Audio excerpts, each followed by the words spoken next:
So sometimes errors happen and we want to make sure that our application functions properly when they do. So I'm going to add a test that shows an error message when the book fails to load.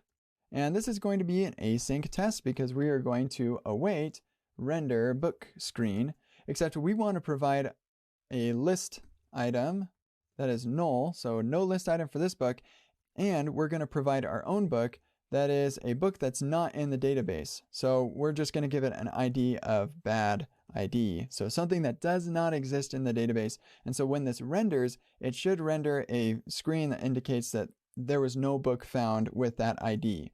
So that's actually all. Now we just have to wait for the alert to show up and for that to have the text content we want. So let's await screen find by role alert. And then we can say screen debug right here. So let's save that and make sure that this is doing what we expect. So here, whoa, we're getting a giant console error saying status 404, message book not found. So this was an uncaught error. And actually it was caught. It was caught by React right here. And we have an error boundary, which is why we got that role. So there are a couple of things we want to do here. First, I want to make an assertion to make sure that this text content is what I expect it to be. And for error messages, I love using inline snapshots. So that's what we're going to use here. So I'm going to say .text content, and we'll expect that to match inline snapshot. So then we can save this, and Jest should automatically update our assertion right here to include the text content. There was an error, book not found.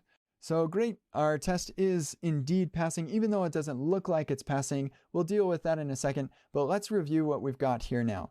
We're using this render book screen utility that we created in this file. We want to have a book that doesn't have a list item because it doesn't even exist in the database. So we made a fake book that just has an ID of bad ID. And this pretty much just allows us to render to the route of book/bad ID. So then we can determine what happens when I render the app at that route. And we can verify what happens with this assertion right here. So things are looking good for us. And now we just have to deal with this error message.